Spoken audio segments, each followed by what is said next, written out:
இது வந்து கருவாட்டு ஊறுகாய். இதுக்கு வந்து கருவாடு 10 ரூபா பாக்கெட்டு ஒரு 3 பாக்கெட் வாங்கி வறுத்து வச்சுருக்கேன். கழுவி வறுத்து வச்சுருக்கேன்.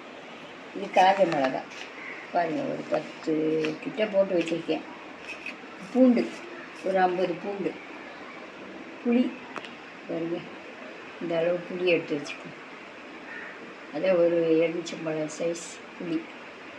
இது வந்து கொஞ்சம் கடுகு, வெந்தயம் அதெல்லாம் வறுத்து இங்கே அரைச்சிக்கலாம்.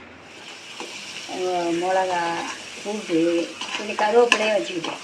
கருவேப்பிலை போடல, ஆனால் போட்டுருக்கேன், நல்லா வாசமாக தான் இருக்கும் பூண்டு. அப்புறம் கடுகு, வெந்தயம் இது 2-3 அதோட வறுத்து அதில் போட்டு, அந்த பொடி இருந்துச்சு அதை நான் போட்டேன். நீங்கள் வறுத்து அதில் போட்டுக்கோங்க கொஞ்சமாக.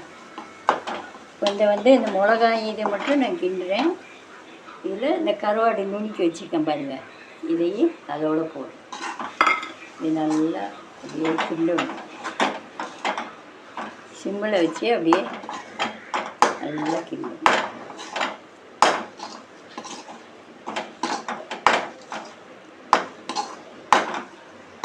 இதில் வந்து அவ்வளோவா உப்பு இருக்காது, அதனால் கொஞ்சம் உப்பு போட்டிருக்கேன் நான். நீங்களும் பார்த்துட்டு போட்டுக்கணும்.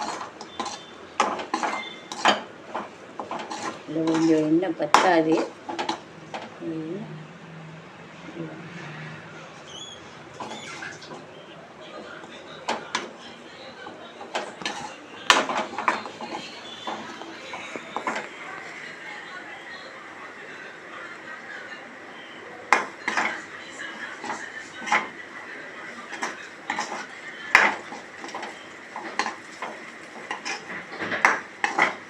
இது துண்டு கருவாடுலலாம் போட்டால் ரொம்ப டேஸ்ட்டாக இருக்கும். நீங்கள் வச்சு கூட சாப்பிட்லாம்.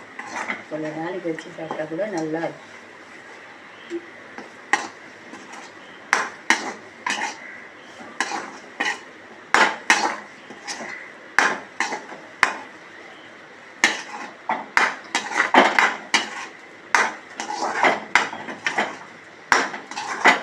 நல்லா கிண்டி அப்படியே